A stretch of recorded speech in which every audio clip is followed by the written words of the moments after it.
Welcome to How to Fail, the podcast that believes that most failures can teach us something meaningful.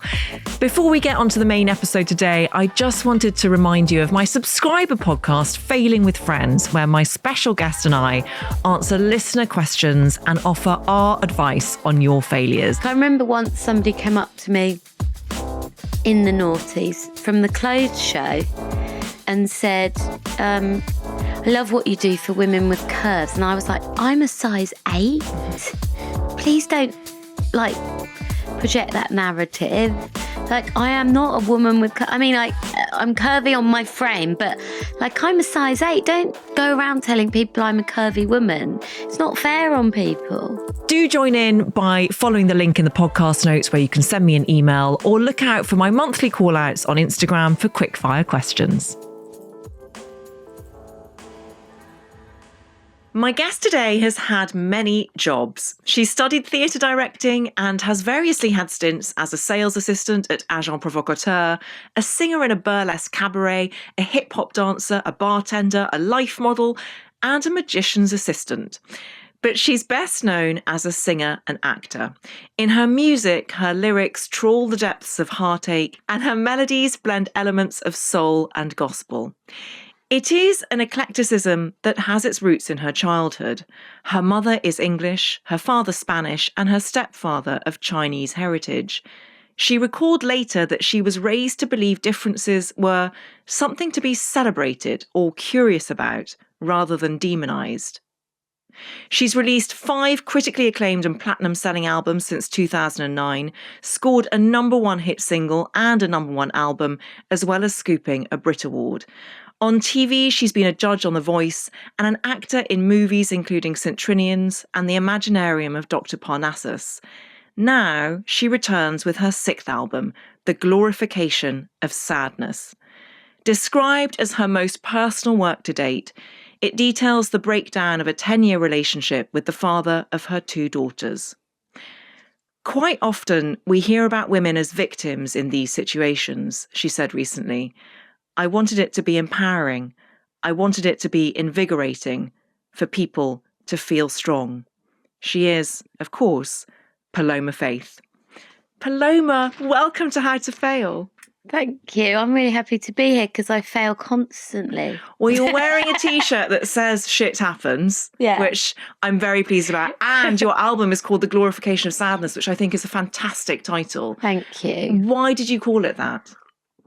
Well, I called it The Glorification of Sadness because last year I had 5 funerals, and one of the people who died was somebody who was, quite close to me, a poet, and he'd written this poem which I read out at his funeral, and one of the lines in it really stuck with me, and it said, "Every artist's pain is for sale."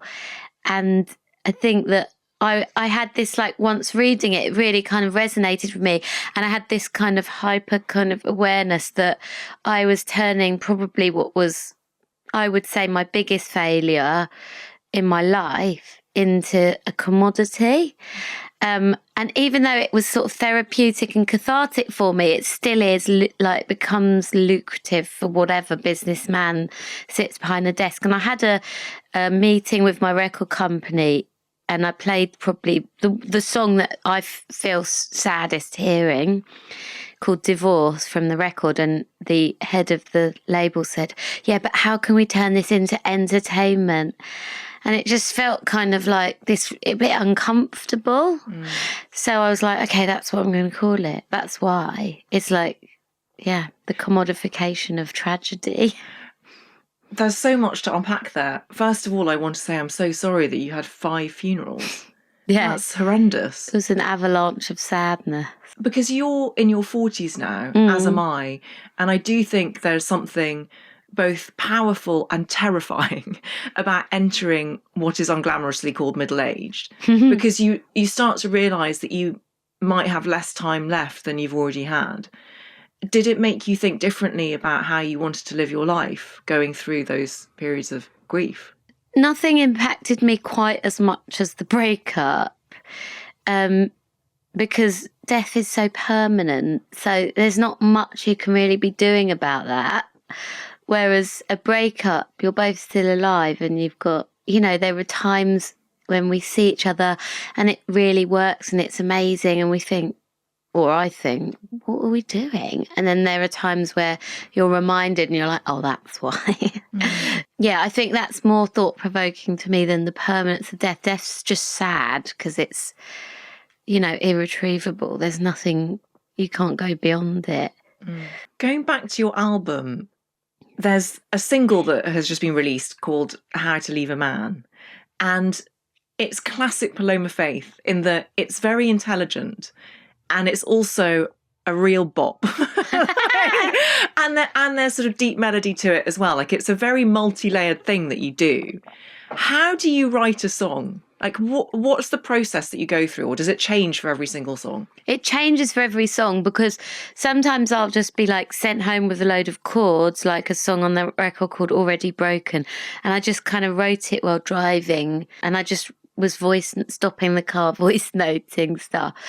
And then other things like How You Leave a Man was a song that was sort of sent to me that was almost nearly finished, and then it didn't quite resonate with me personally, so I changed the lyrics.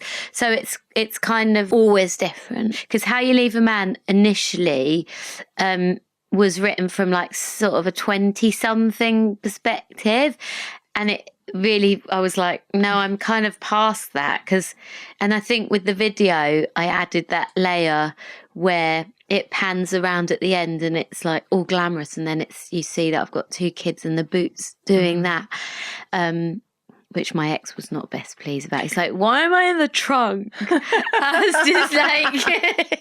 was like, because I can't leave you, not because I've murdered you, it's because I can't leave you. Even if I wanted to, there's no separation because we've got these kids, so forever we're eternally bound. That one was about making it relevant to my position. Do you ever worry, going back to that idea of commodification, about sharing too much of yourself or being so honest? I mean, I know it helps so many other people, and I'm really glad that you do it, and I think it's really courageous.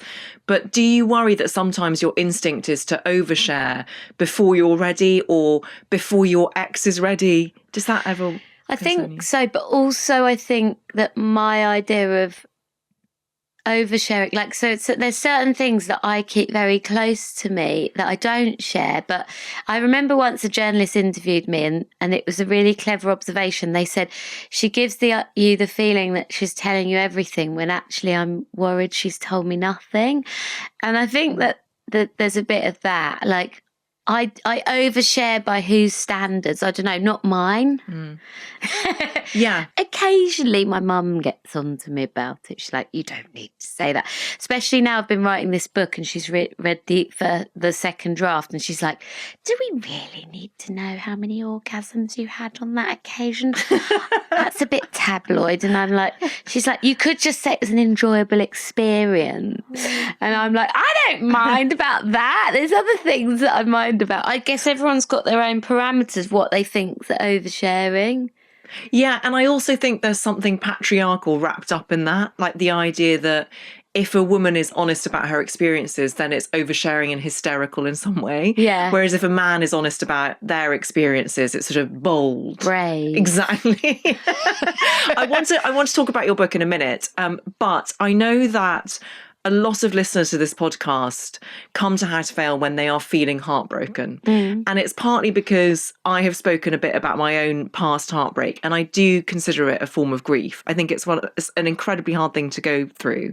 And I wondered if you had any advice for anyone who is in the throes of that right now. It's really difficult, isn't it? Because everyone's circumstances are different.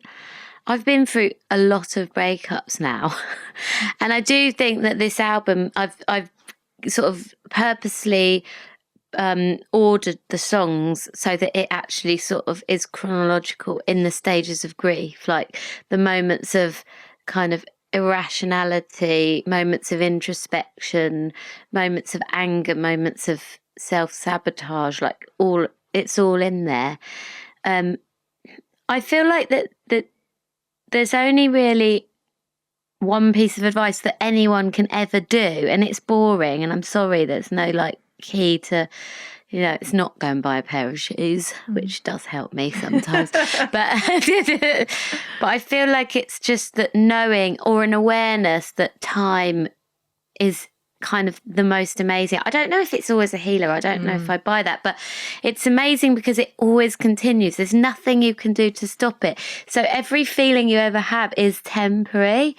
And I feel like that gives me reassurance, whatever's happening, when I'm sitting in those feelings. And I do think you have to sit in them. I think that I always have in the back of my mind, this feeling, no feeling, positive or negative, is going to remain permanent. You might be like having the best time of your life listening to this podcast, and I hate to tell you that might not last either. There's somebody. I do have a back catalogue, so it's like, no, I'm kidding. Somebody's going to something's going to come and something's going to shit on you, guaranteed. I think it's just more an awareness of the fact that everything is impermanent, which is quite a sort of Buddhist perspective. I've never had a breakup with children, and I wanted to ask you, although it's probably an impossible thing to answer, but how does it differ with 2 children? I don't think it is impossible because it feels so dramatically different.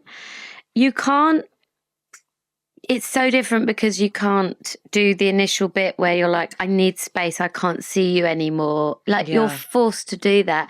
And you're forced at times, well, I was, because I put myself under that pressure. We both did.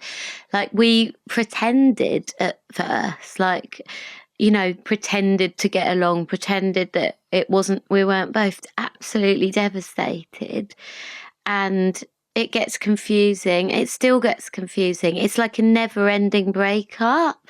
It's like I feel bad for anybody who dates me because he's so important. He's so wrapped up in my children that he's almost more important than anybody else that might come along. My relationship, not necessarily that I would cuddle up in bed with him, of course I wouldn't, but I think that relationship with him is more important to me now at this stage in my separation. I feel I put him before I do most people because he's the father of my kids, and I really feel very kind of emphatic about stabilizing my children, and I can already tell that they've had a better experience of it than I did as a kid because I was a child of divorced parents, and my relationship with their dad is so much better than I grew up with. It's still not at that place where I would openly say who I'm seeing or, it's just a bit uncomfortable. It's all a bit new and it's a first time for both of us. And it's a bit murky, I think. And it's 2 years later, usually 2 years on, you're just done. You're just well, we don't even want to be friends anymore because we just don't see each other that much. We haven't got time, blah, blah, blah. No hard feelings, but, But with this, it's no, it's still a really significant relationship. How old are your daughters? 7 and 2. That's also a very sort of intense period of parenting. You had this wonderful metaphor. I hope I don't embarrass you by reading it out loud. You can't embarrass me. In a recent interview, you were asked about the reasons for your breakup, and you spoke about expandable foam. Do you remember this? Yeah. Will you tell us what you mean by expandable foam? It was so good.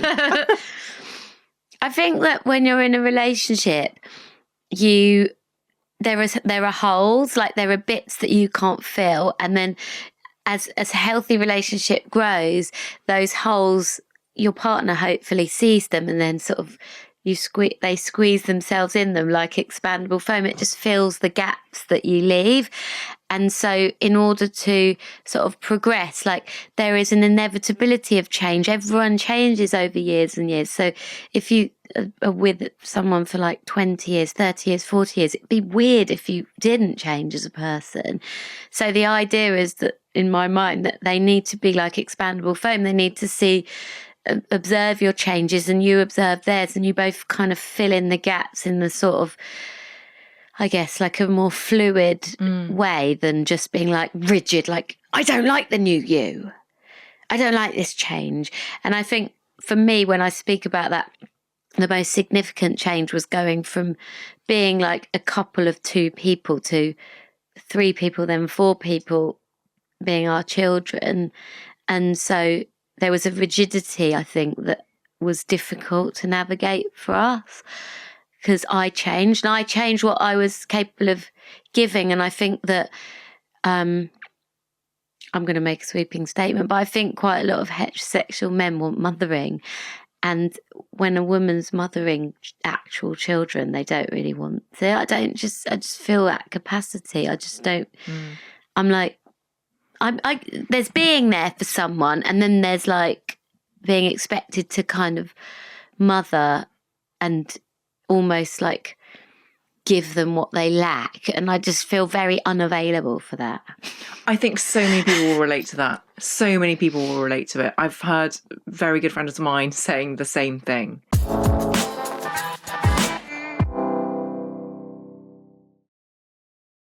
Before we get onto your failures, I just want to touch on something that you mentioned about how your parents were divorced when you were quite young. What is your abiding childhood feeling about your parents splitting up? Well, I'm really glad that my parents split up, because my dad was really difficult. And so I think that I would have been a lot more of a mess psychologically if they'd have stayed together. So I'm so grateful for it. And I'm grateful it was when I was young as well. Do you have a relationship with your dad now? No. Okay. I said it was my last question for your failures. I lied because I remembered I want to ask you about your book. It's called MILF. Yeah. It sounds brilliant. You were telling me about it before we started recording. What is the premise of it? I've changed the anagram to motherhood, identity, love and fuckery. I don't know if you can swear on Yeah, it. I actively encourage swearing. The title is kind of about the fact that it's a bit of a runner-up prize calling a mum a MILF, because you're like, well, at least we still fancy you. Thanks. But it's sort of about social expectation of women and female identity, I guess from the perspective of someone in their 40s, whether they've got children or not. It's kind of across the board, but it's really about like the idea feminism's sort of abandoned us halfway through its work in the West, particularly, and left us kind of with sort of free jobs and all this responsibility to like be more than and sort of be such expandable foam that, that we're just like, whoa, filling every space. And it's about the frustration and like the like how I feel like we need to have more boundaries about it. I just feel like so pressed by culture and expectation, and you know, like how to. It's just an example what the book's about. Here's an example. There's one where I write about a boyfriend asking me to like understand his feelings and like be there for him, and how I was cold about it or whatever. And I'm like sitting just thinking like, I've already this morning dressed 3 bodies, brushed 3 sets of teeth, fed 3 breakfasts, wiped 3 bums, like, and done a workout. And I'm sitting here going, sorry, I wasn't, you know, It's just a lot. Yeah. So it's just, it's kind of exploring those themes. I'm fascinated to come on later to talk about how you came of age as a singer and a famous person in the noughties, which was a particularly toxic era, I think, for women. And I'm someone who also remembers the 90s, which is pretty toxic as well. Yeah. But maybe we'll come on to that later as part of one of your failures, because your first failure is being thrown out of ballet school age 10. Why were you thrown out? Because this is the really heartbreaking bit. I was thrown out because I showed signs of becoming curvy, and that wasn't like the correct body for a ballet dancer. And I was really committed. I was at like a proper ballet school, and I went 4 times a week after school. And then they told me that they just said, we just don't feel like your body type will be suited. Which was a big moment, which has probably influenced me. I think I've got I always talk about body positivity, like I'm envious of it. I'm just Me too. I'm really body negative. I know. And then I feel negative about being body negative because I feel like I should be being body positive. Yeah, you want to lead by example. You're desperate for it, but you can't. Although I'm quite good at it with my children, I think. So as long as I can make 2 women be body positive, then I've succeeded. Setting realistic goals. But I think, it was a bit of a blow, and then it made me sort of obsessed with it forever. Basically, that was it. What form did that obsession take? I didn't ever develop an eating disorder, which I'm grateful for, but I did go on to dance school, and I have body dysmorphia. Like, I don't act on it in sort of like addictive ways, but like it does. Sometimes I look at photos and I just think I was huge in that photo, but then I'll see the photo and be like, I wasn't. Like, in my mind, it's like I was really sad at that point because I felt I was overeating or whatever, and then I'll see a picture of it or a video and be like, I've never been like. And I tell people as well, I've said in interviews even, and I won't say it today, I've said like my weight's always fluctuated, and actually it really hasn't. Like, I mean, within half a stone, but like the only time it ever did was postpartum, and I was just really headstrong about it, and I just got on with it. I just got rid of it. I don't think it's been as bad as it is in my mind, like the torment of it. And I really, like you say, wish that I wasn't, because I see other people owning who they are and owning their bodies, and I just feel like they're amazing and inspiring and all of that. I just can't get there. How much of that self-critical voice is actually you, do you think? And how much of it is conditioning, ballet school, the 90s, being told that a bowl of Special K a day was a good diet to shift those extra pounds? Like, I know it's probably quite difficult to sort of separate all of those strands. Well, I call it the inner bully because it's sort of a permanent thing. And if you speak to anybody who's had sort of a successful career, most of them have quite a loud inner bully, because it does also motivate you. And I think that actually when you talk about body, relationship with your body, it's not usually about your actual body in a literal sense. It's to do with saying you can try harder, you got to be better. And I think, like, growing up, my mum was always really encouraging of me as I was, and never put any pressure on me. I had some learning difficulties as a kid, and then suddenly just excelled overnight. And it was really strange. I was in the Hackney Gazette for doing really well in this underachieving school, but I was kind of like very low, bottom end until I was about 13, slow reader, slow at all these things. And my mum was just always like, you'll come to it in your own time. And my dad was always like, even when I did well, he'd be like, why isn't it an A star? If I said I got an A, well, that's how we graded it back then in the olden days. That's what my daughter calls me. In the olden days when you were little. It's like, I'm not that old. But then it just becomes this thing of like me always feeling like that child that was behind, always feeling like I needed to prove something. Even like once I'd got to dance school, one of the teachers called me to her office and was like, did you write this essay? Because it's extraordinary. And I was like, yeah. But she goes, but why do you present yourself as like a bit stupid? And I was like, do I? She's like, I can't believe you wrote it. And I was like, I just think that I'm not pretentious. Doesn't mean that I'm stupid. Anyway, all that stuff, it kind of like adds up, doesn't it? And over years and years it mounts, and you're like, I have to prove this thing. And, you know, I'm also like, I don't know about you, but I find myself so inarticulate when I speak, but much better writing. I'm exactly the same, but can I just reassure you that you are phenomenally articulate right now, right here.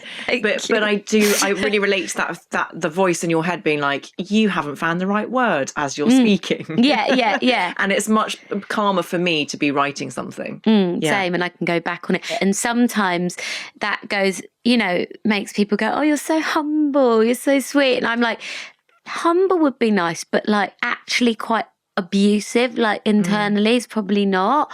And I think that I am quite abusive. I'm really... To myself, not yeah, other no, people. I get it. Make that clarification. I really relate, and I'm really sorry that you're dealing with that, but I'm also so proud of you for having that level of self-awareness about it, because the first step is observation of it rather than feeling it is swallowing you up.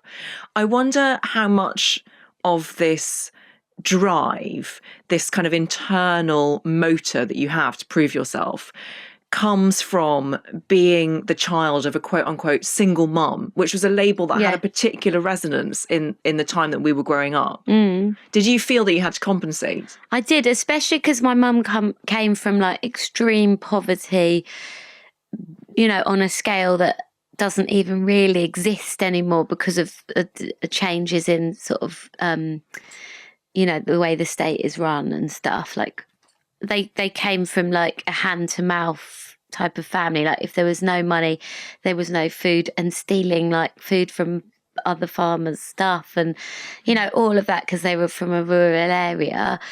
I think knowing that she came out of that and sort of telling me all the time, like, we had education because we wanted to get out of that. So we studied because we wanted an escape route. And so coming from that home life of like education being this important thing sort of led me to getting kind of all A's at my exams and then going on to do a degree and then a master's, and all of that was definitely motivated by, I guess, honouring what she had done, and then knowing, seeing the difference in my childhood. Like I remember the visual change in where I lived over the years changing as she progressed in her career. Like I just remember like what our house looked like when I was really young versus what it looks like now, and how that was like a visual representation of her work and effort. And I just thought, I can't drop the ball, and I still won't drop the ball today because I just want her to know that like it wasn't all in vain. And I do think it's probably the main motivator. I think that, and also when I was 26, I have a sister who's my dad's child with another woman, and well, I have two, but one of them, I became her legal guardian when I was 26.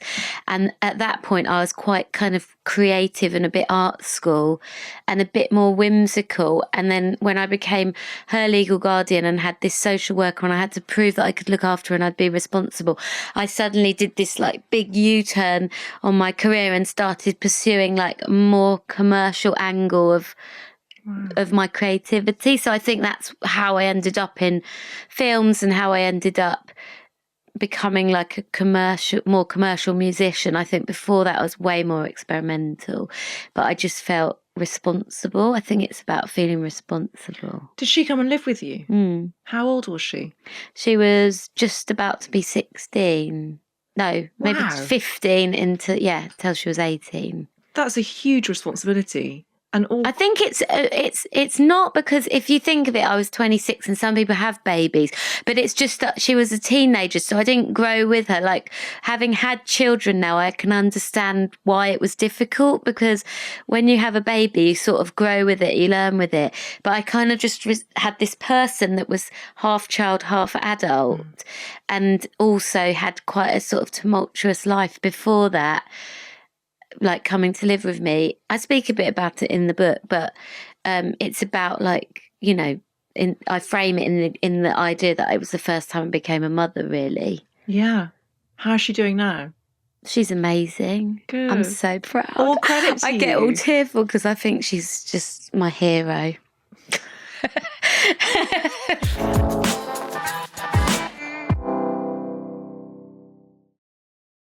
When you started becoming famous and having your picture in papers, was that also quite destructive for your sense of self and your body image? People think that's the reality, but those lenses are sort of like, so because they take a photo from so far away and zoom in, they're just so enlarging. I have people all the time meet me and they're like, oh my God, you're tiny in real life. And it's so irritating because it gives people this really weird sense. Like I remember once somebody came up to me in the noughties from the clothes show and said, I love what you do for women with curves. And I was like, I'm a size 8. Please don't like project that narrative.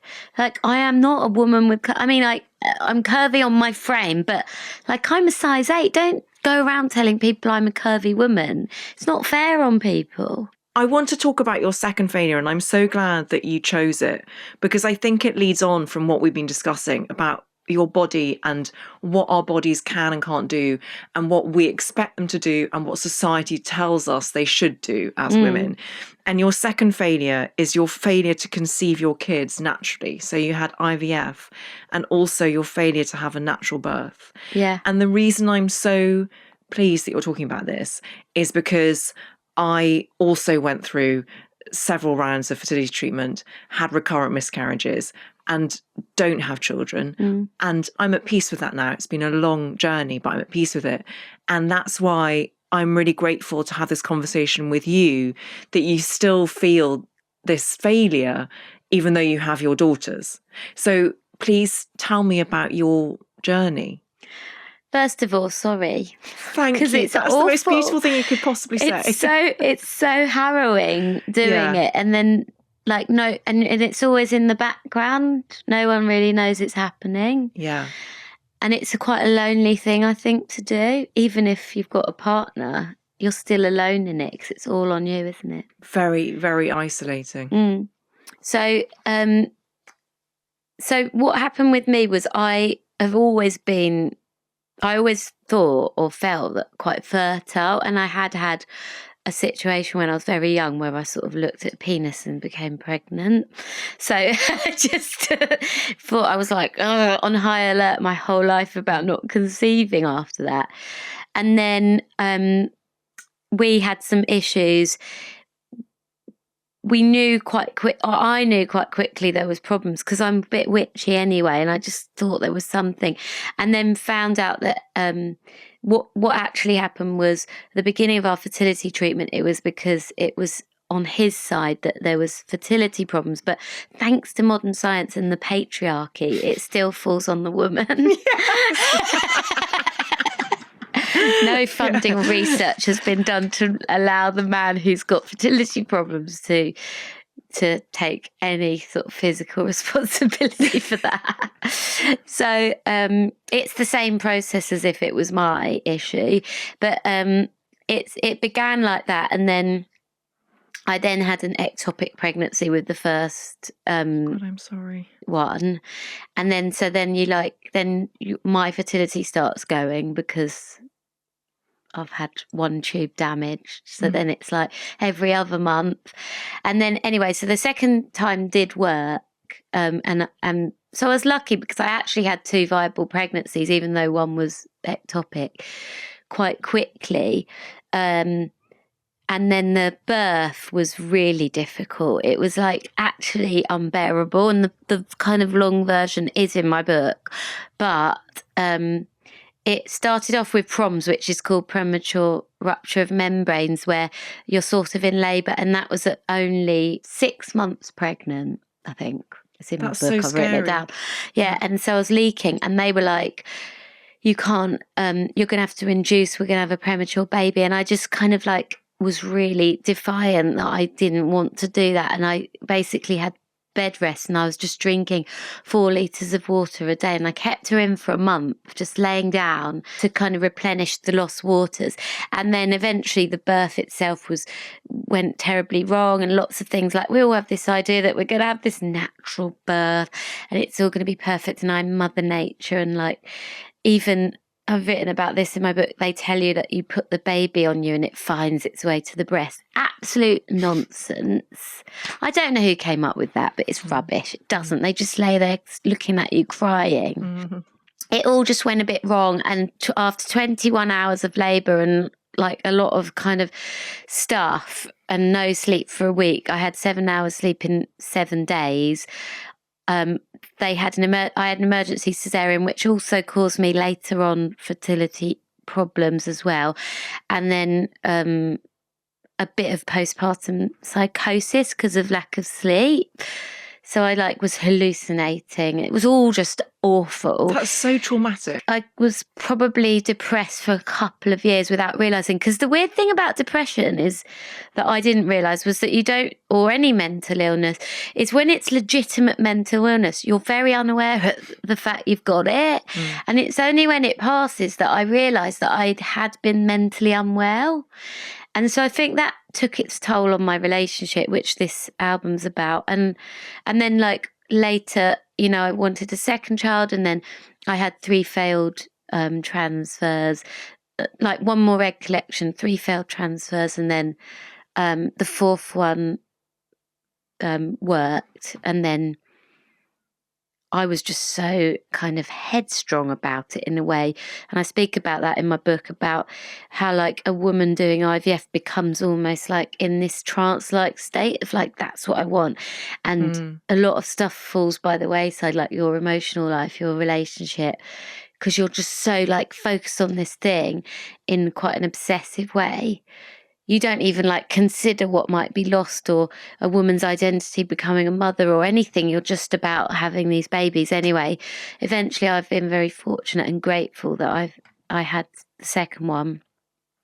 But even then, it's only recently, because that child's now 2, and I didn't realise that I'd been quite depressed even after that. And actually wonder, I always think like, would my relationship have broken down if I'd have medicated? Like, this stuff doesn't get talked about enough.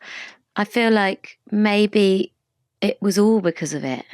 You said that you're a bit witchy. I imagine you believe in some sort of universal power.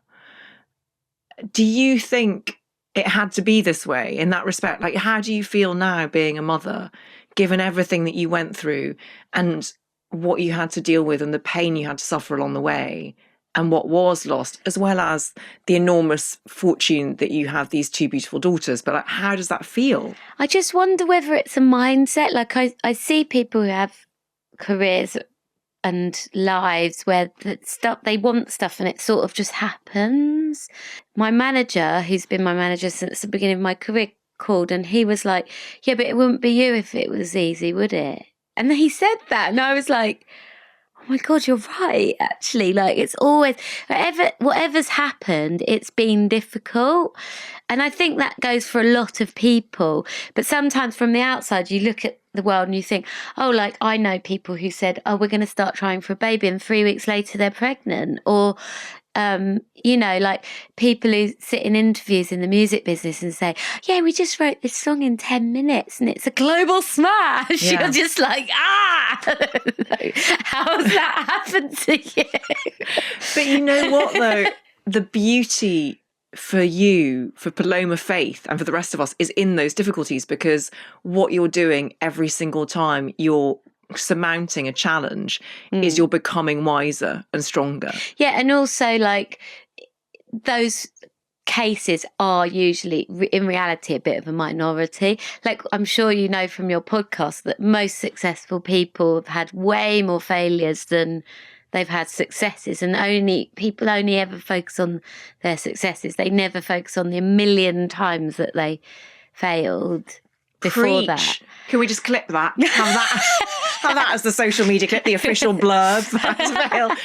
Precisely that.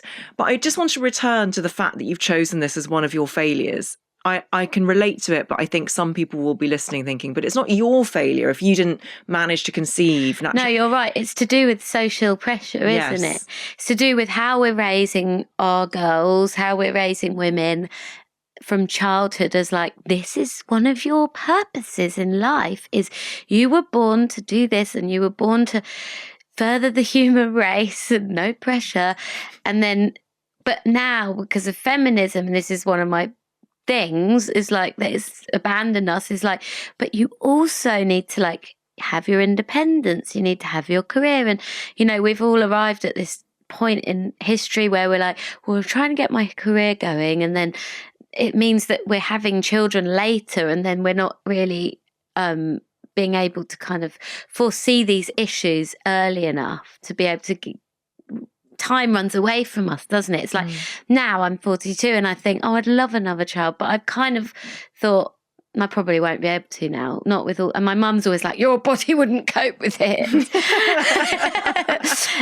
But I think, it's exactly that. It's to do with like this idea that we are groomed to think that's our job, and that's our that's the most fulfilling thing you can do as a woman. That's not true. Like, so much fulfillment. Even when you've got kids, you're made to feel a bit guilty if you don't think that your kids are the most fulfilling thing in your life. That's in my book as well. Like, I do get a lot of fulfillment from other parts of life. It doesn't mean that I don't love my children or I'm neglecting them. I remember saying something to my mum even about sacrifice when it comes to parenthood, like all the sacrifices you make for yourself. Well, I wouldn't look at it as a sacrifice. Having a child is not a sacrifice. And it's like, you're not even allowed to think that you might go, well, sometimes I do quite miss spontaneity. Sorry to admit, but I do sort of, miss being able to go, right, I'm getting on a plane tomorrow and I'm going to go and just be at this thing that might help my career or whatever motivates you, or just see this natural phenomena or whatever it is. Go see a volcano. But, yeah, exactly. And we're allowed to be many different things that are sometimes complementary and sometimes contradictory. And the patriarchy does all genders a disservice. It traps us all. And you alluded to this, but that idea that the medical establishment has not funded a lot of research into how to make things easier for women in many respects. And certainly my experience going through IVF, and I know it's changed a lot now, but I was made to feel like a failure because of the language used by medical professionals. Yeah. Like that idea. Geriatric mother. Yes. I get that. Or like, this transfer's failed. Exactly. You fail to produce enough eggs. Yeah. Your cervix is incompetent. Yeah, it's not I heard one that was something like, it's not a viable. Yeah, no, but something about the environment of my uterus. Inhospitable. Yeah, an inhospitable womb. environment. Yes. Thanks. I was very welcoming, I felt. I'm sure you have a lovely, warm, generous womb. And I would love to book a room there. High thread count sheets. Can you just tell us what your daughters are like as characters? Yin and yang. So the older one is super bright on a sort of emotional, comedic level. Because she's only 7, people don't understand that she's just got really deadpan humour and quite often think she's just like a bit of a rude child, but she's not, because she sort of winks at me afterwards. She's just so hilarious, and it's like a bit of an old soul. And she's like this dark person. So there's a great anecdote that I've got from recently. We went on holiday, and the way she's very like feminist.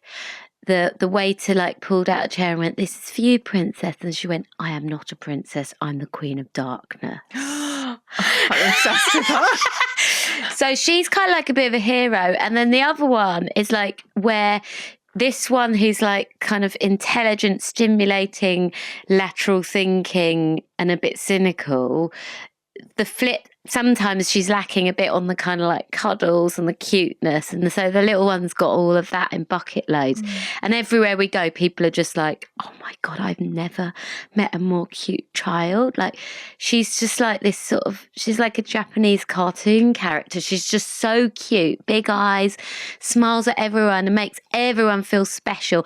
And I know what the future looks like. The future looks like the older one is going to look after me in old age and like despise me and say I was irritating and annoying, but be there every day, like wiping my bum when I'm incontinent. And then the young one's going to be somewhere, "Sorry, mother, I'm just in Thailand. They need me here. Everyone loves me here." And just like giving her love. And I'll be like, "Oh, she called." To the older one, I'll be like, "She gets all the credit.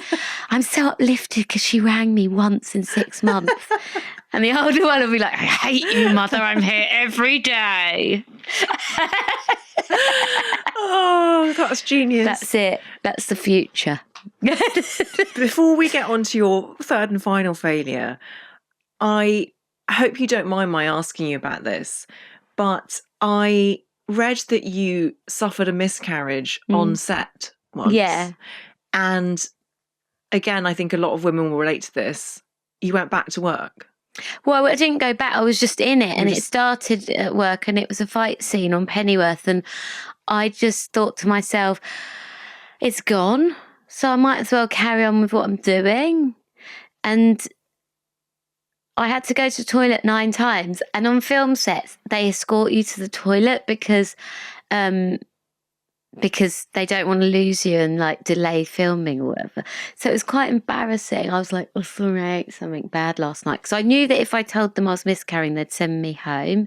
I didn't want to, because I just thought I'd just be going home without work and without a viable pregnancy.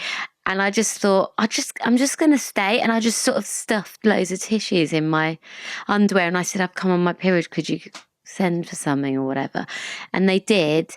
I was like, it's quite heavy. And I just carried on filming. And actually, I don't regret it. I think it's kind of very indicative of who I am as a person. And some people might find it, I don't know, disturbing or a bit weird or whatever. But I just think that's kind of the way I am. And I didn't really cry about it. And I don't think that's necessarily a good thing. But it's me.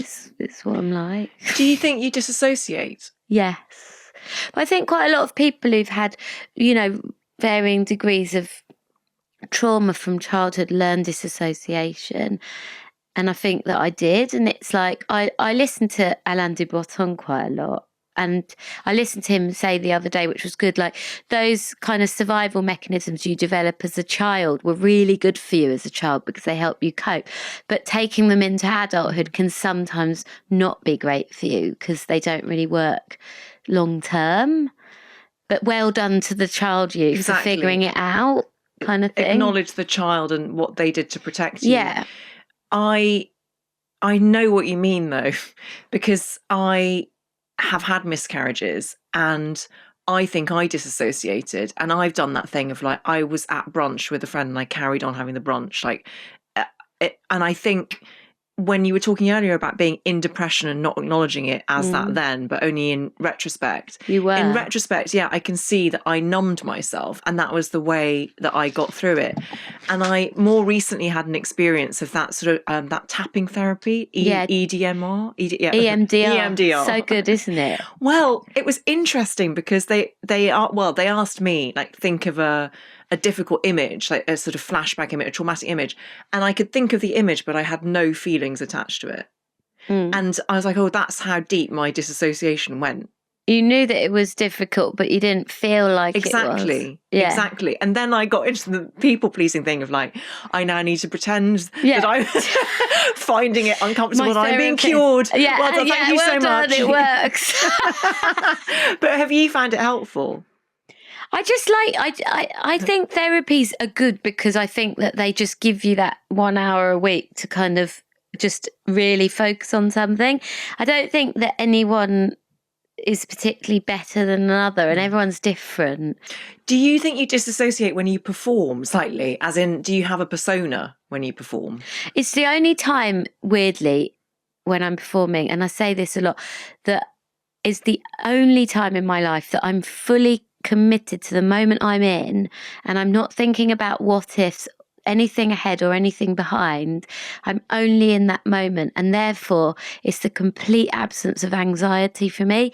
And I have anxiety about everything all day, every day, but the only time I don't is on stage.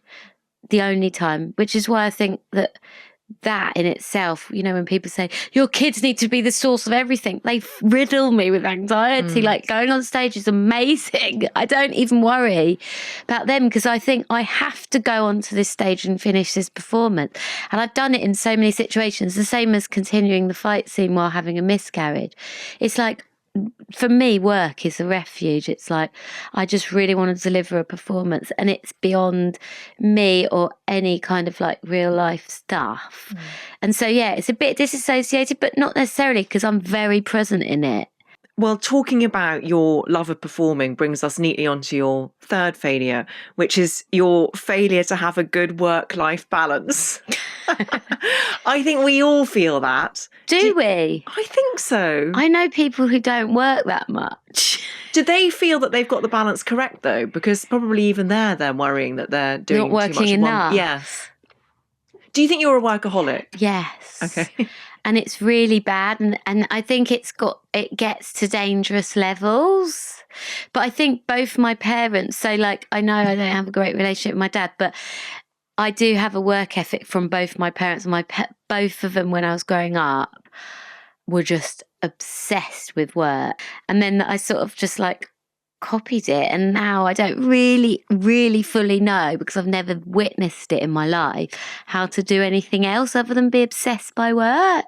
It's so interesting going back to what we were talking about right at the beginning, about that idea of honouring what your mother went through and her striving and working to make the house nicer, that maybe you still are so driven by that. 100%, yeah. But also, it's not just workaholism, and I get so much out of it. Like, I'm lucky as well that I have a job I love so much. But I think like that thing of just being like so fulfilled by something and kind of governed by a fear that thing might be taken away. Yes. Is what motivates me. You Because want I to make always the most of worry, it. Yeah. this is the last one. Every time I put a record out, I think this is the last one, or I notice everything, like the record company aren't calling me as much as they used to, or I wasn't invited to this event. Why wasn't I invited? Like, it's just so ridiculous. I don't look at other people, but I just worry about my own failures. Paloma Faith, I have loved talking to you so much. I could do it for hours.